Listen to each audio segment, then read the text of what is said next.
Earlier today, a lot of headlines were running around in the United States talking about that the CIA had released information allegedly to the Israeli government that within 48 hours, Iran could be striking back against Israel for the bombing of its embassy the day before. Now, as you may recall, the Israelis have just chosen to go after a high value target in Iran that was visiting at the capital city in Syria, and went to their embassy, and Israel chose to strike the target inside the embassy. It was a near unprecedented action that's bound to cause lots of emotion and lots of anger within the Iranian people. And certainly that's the way it's worked out so far. But earlier today, actually just about an hour ago, John Kirby was asked about this report about the CIA. What information did he have? Are we giving to the Israelis about what may be coming? Did the CIA warn Israel, or did President Biden warn Netanyahu today about an Iranian plan to attack inside Israel within 48 hours? I'm not going to talk about intelligence matters, Peter. I think you can understand. But they did talk about a very public and very viable, real threat by Iran to Israel's security. And I think I need to leave it at that. It's really as far as I can go. Now, it's important to understand the context here. Now, this is not just those darn old bad Iranians and they're looking to do their normal thing and they're causing trouble and stirring up difficulty and may come after Israel. This is, if anything comes here, it's exclusively because Israel chose to take out a general officer of the IRGC, the main offensive armed forces of Iran. Not just take him out, but take him out in their embassy, which is regarded by international law as the territory of that country. So on their own territory here. That's important to understand here. And without question, this is going to cause the Iranian side to be very, very angry and filled with lots of emotion. We had this image here from one of the protesters in Tehran yesterday, which I think is pretty symptomatic of what the mood is like in Iran.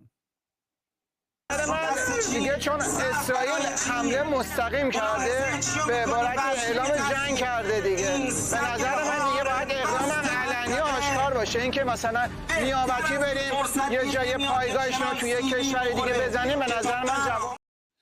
So you see, they're saying, and certainly there's many that are talking about this in the Iranian media.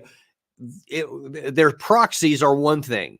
But now that they're saying, hey, forget about the proxies, it's time to go direct because they came direct to us. Now, it's important to understand how would we feel if this situation happened. The Israelis chose to strike in the embassy. And that, like I said a minute ago, was near unprecedented. Not totally unprecedented, near unprecedented. And that the one exception to that, the only one that I'm aware of, other than the accidental strike of the U.S. against the Chinese embassy, for which we apologize profusely. Other than that accidental, the only other intentional attack on an embassy that I'm aware of is in 1998 Nairobi, when two embassies in Africa of the United States were struck by Al Qaeda. And this caused, tremendous damage, large loss of life. I think 200 some odd were killed, 5,000 wounded, most of them from Africa. But it was a big, big issue to the United States. And President Clinton went before the American people to explain what had happened on that day. These acts of terrorist violence are abhorrent. They are inhuman. We will use all the means at our disposal to bring those responsible to justice, no matter what or how long it takes. Now, really, you wouldn't be surprised if any nation had that view. And you can dislike Iran until the cows come home. You can find 100 things that are wrong with them. You don't like their form of government. They're repressive. They kill their own people. All that's true. But that's not even relevant to the discussion here. The question that we want to ascertain is what may come next and what impact on American national security might that have? And that is very much important and what we want to focus on in this deep dive today. So it didn't take very long. In fact, it took 2 weeks for the United States to find out who had done this and then find out where they were and take action. And Clinton again came to the American people. Today, I ordered our armed forces to strike at terrorist-related facilities in Afghanistan and Sudan because of the imminent threat they presented to our national security. The most recent terrorist events are fresh in our memory. 2 weeks ago, 12 Americans and nearly 300 Kenyans and Tanzanians lost their lives, and another 5,000 were wounded when our embassies in Nairobi and Dar es Salaam were bombed. There is convincing information from our intelligence community that the bin Laden terrorist network was responsible for these bombings. Now, I include that there not just to show that that's what a country does when it takes resolute action when its embassy has been struck, but also to point out that's not where the story ended. It didn't end with they hit our embassy and then we turned around and hit them hard, and that's where the story ended. That was August of 1998. I think we all know what happened a few years later in September of 2001, where that same group continued to operate here. Just bombing somebody is not going to cow them into submission. It's not going to drop them out. So whatever Iran does next is not going to make Israel back down. And obviously, Israel had already not backed down based on what had happened before. Almost surely, this is going to continue to ratchet up and to continue to escalate as each side keeps hitting each other back. Everybody needs to be clear. There is not going to be an end to this. If we continue this escalatory retaliation cycle, then this is going to continue to go on for a lot longer, and the chances of it escalating beyond just those two will grow also. We need to be clear on that. But first of all, let's not get ahead of ourselves. Let's take a look at what are some of the possibilities that Iran may choose to do now, because they have to be very careful that they have a measured response, because what they want to do is that they want to make good on their on the attack that happened to them. They want to retaliate against it. They want to stand up for their national dignity, all the things that any nation would want to do. But they also have to be careful. Unlike the United States, especially back in the 1998 edition, there was really no limit to what we could do. The Taliban group, they were not a national power. They didn't have the ability to project power and come after us. They couldn't launch missiles. They couldn't do any of those kinds of things. So we were really almost unlimited in anything that we wanted to do to them there. And we didn't have to worry too much about a kinetic, strong counterstrike, because they just didn't have the capacity to do that, being a terrorist group. Iran doesn't have that luxury. They have to calculate very carefully what they do, because Israel most assuredly does have the ability to strike back and strike back hard. So they want to try to do enough to satisfy their own people and to also try and put a deterrence on Israel, because they don't want Israel to feel like they have the freedom to act. And that's what they have been. I don't know if you're aware of this. It hasn't gotten a lot of news in the Western media.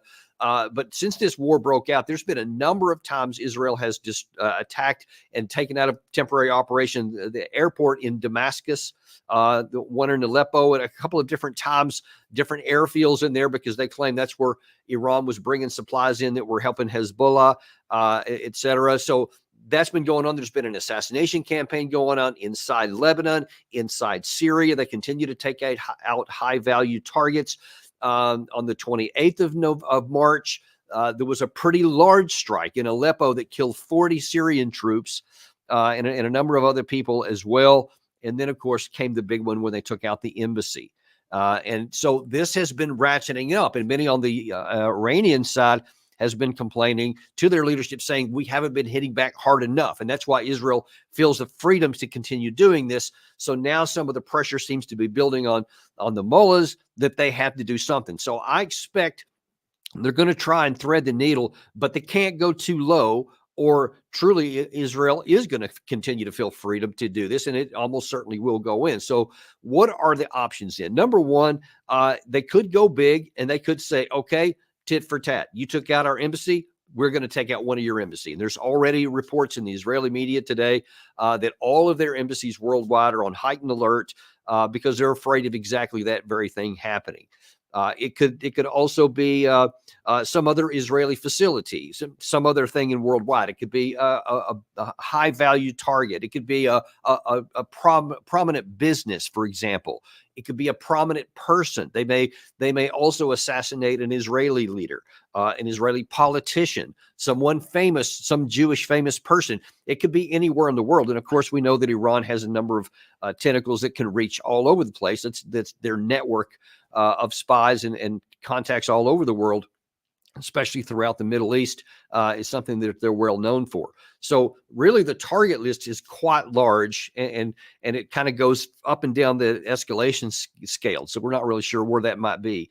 But it's going to be something. Now, I think it's probably going to be on the higher end, maybe not the highest end. I don't know that they would go after an embassy because that would surely spark a retaliation. But I think that it will be maybe some facility, because I honestly, I think for their own sake, I don't think that they can do something on the smaller range of that and still placate their people. Now, the one possible exception to that might be something we heard Dan DePetris talk about yesterday is a non-kinetic response, which could be even more alarming.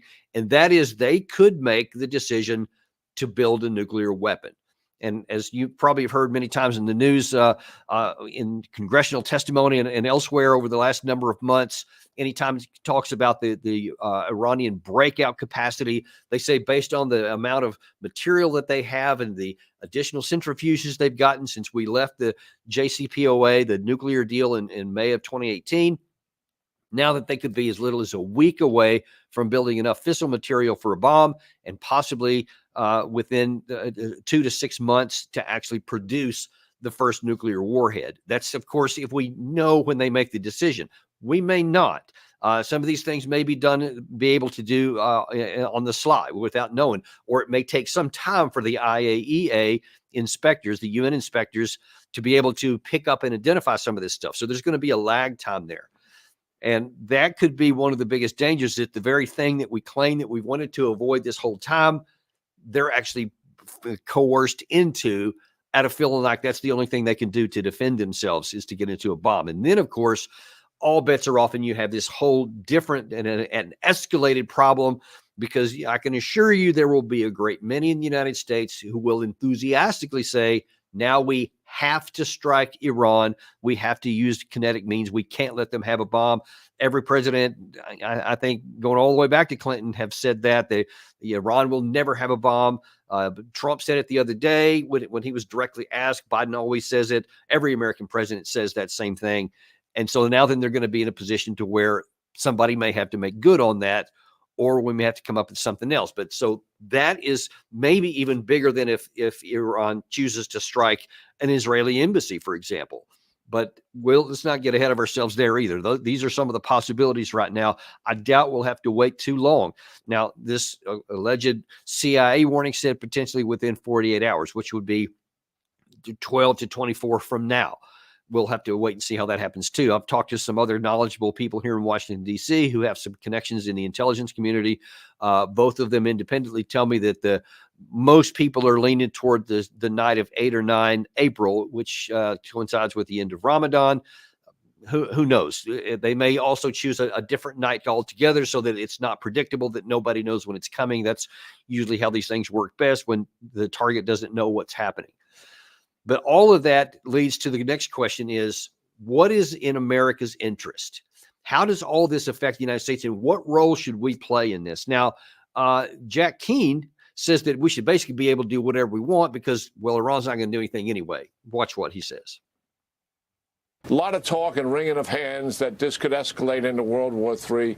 That is not going to happen. Iran does not want a direct confrontation with the United States and go to war with the United States. All of their objectives in the Middle East that they're trying to achieve, domination and control, are gone because they lose their regime.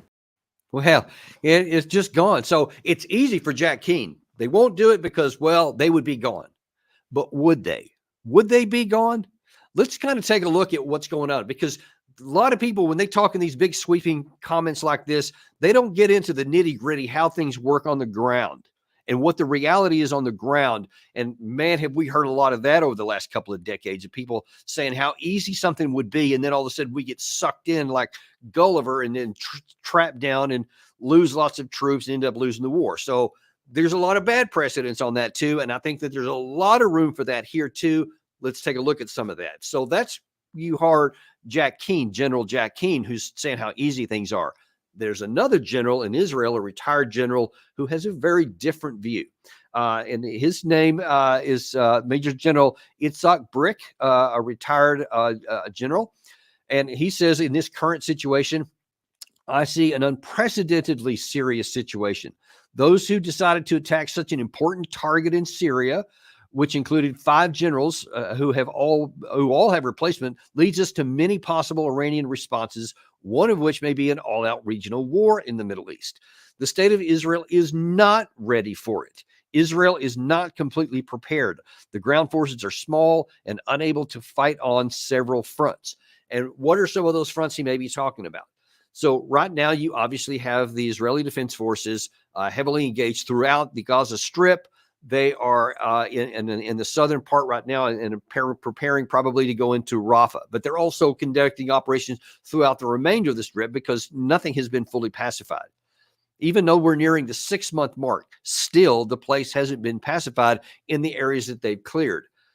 That should be a note that's probably going to be the case indefinitely, by the way, but I'll talk about that part in another time. But that's the primary form of operation right now. Well, they're also in a low-level skirmish on the north with Hezbollah in Lebanon. They've been having these cross-border skirmishes back and forth almost throughout the entire time.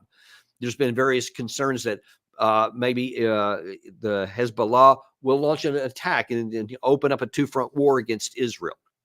That's unclear. That's unlikely. I don't think that they would spark that because it's not in their interest to do so right now. And it's unclear whether they have the capacity to attack into Israel. Now, defend against Israel is a separate issue. And there has been actually more talk on the Israeli side among some of their generals. And I'm talking public here. We're not talking about any kind of secret information that some of them are musing about going north. And in fact, one of the possibilities is that when Netanyahu says he wants to finish the job in the south in Rafah, that's so that they can get the rest of the main fighting off there so that they can turn to the north.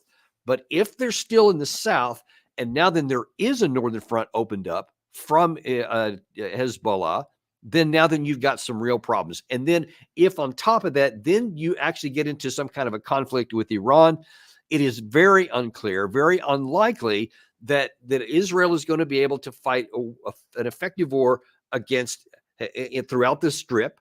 The chaos that they may have even more uprisings in the West Bank, the Hezbollah in the Lebanon area, and then Iran, and then you can throw in there potentially continued mess down in the Yemenis and the Houthis down in that area right there.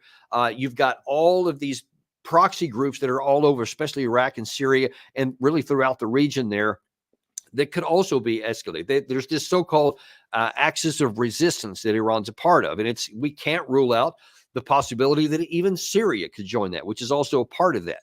So if this thing goes sideways for Israel, and it can, they could be in a real world of hurt. Now, of course, that's going to raise the specter of them possibly using their nuclear weapons. And now then you have an even bigger potential mess. So the United States could get sucked into this. And in fact, there is some plausible evidence that Israel wants to get the United States into this, because it looks like, just again, analyzing that, not what anyone's saying, but what things are doing, what Israel's doing on the ground, how they're conducting operations, is that they would like to draw Iran into this, because there is some suggestion that they want to get rid of their Palestinian problem. They want to get rid of their Hezbollah problem in Lebanon, and they want to get rid of their Iranian problem up in that direction here too. So they want to get all of that done all at one time while they've got this going on. If they back off now, if they finish one thing, then they'll have that one. And there's this mentality that says maybe they want to get a whole regional war so that they can finally win once and for all. Now, if anyone has that mad thought, let me just explain some things to you. This is the reality. That's nonsense. And it's more than nonsense. That's far too tame of a word. That's insanity. Because Israel is a relatively small army, like General Brick said. And even for the United States Army, Iran is much bigger than Iraq was. And you saw we had like 186,000 troops at the height of that one to try and actually pacify that country here. Iran does have a especially fast boat navy, so they can do some damage, especially in the Straits of Hormuz. They can interdict oil shipping there. They can string the thing up with mines. They can completely jack up a Western, actually global energy supplies just for everybody for a long period of time. They also have very powerful and very accurate ballistic missile systems, precision guided munitions. They have a lot of them. They're not Iraq. They're not not Lebanon. They're not Libya, where Gaddafi was. This is not somebody that you can take out and they can't do anything in return. Iran is basically a middling power that is relatively weak. And in terms of national power, they have significant limitations, especially in ground forces and air forces. But they do have some capacity in the water, and they do have capacity in the missile forces and in the air defense forces. And it would be foolish to take nearly the only strength they have and require them to use it, and then to try to go into a war into their strengths where they will have all the advantages, because they're not going to attack. And like roll tanks and airplanes and whatever else, they're not going to launch an attack into Israel, because Keen's right on that point. They don't want a war. They're certainly not going to attack into the United States. Hezbollah, it looks like so far, they've been for nearly a half year now, they have resisted attacking into that, because they also don't want to attack, because it's a lot harder to attack than it is to defend. But if they are attacked, Iran has a lot of ability to defend, and I'm sure that they've been paying a lot of attention to what both Ukraine and Russia has been doing on the defense in their areas, and they know how to make a very painful defense for anyone who wants to come against it. Hezbollah, the same thing. While they're not good on the offense, they have a well-prepared defensive area, and if anyone attacks into that, they're going to run into a buzzsaw. And there is no reason for any of this. America does not need to be in anybody's war anywhere. Israel doesn't need to be in any war here. They need to get their war off the table. It's in everyone's interest, America's interest, Israel's interest, the regional interest, certainly the people in Palestine. All the peoples that live in all these countries, the best thing for everybody is to get the war over. So we should be putting so much more effort into diplomacy, into finding a way to get these fights off the charts, off the table, and then spend the decades that it would take to tamp things down further, to keep them tamped down, and to work on getting some stability. It's going to be incredibly hard right now. It always is in the Middle East under the best of conditions. And this is nearly the worst of conditions. Nearly. The worst conditions would be if we break out into a regional wide war. So it can get worse from that. But right now, we're not there. Right now, we still have the capacity to get this thing under control. And we need to, whether that's through coercion and putting pressure on our friends in Israel, whether that's cutting off the arms supply until they do something that makes sense, that also works in our interest.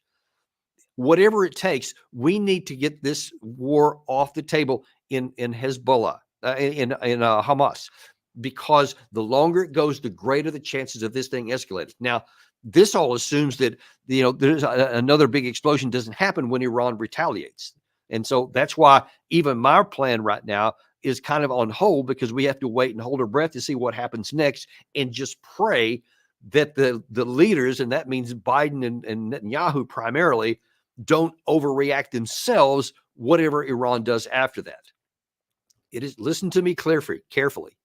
It is in America's vital national interest to prevent war from breaking out in the Middle East, and especially to getting sucked into one.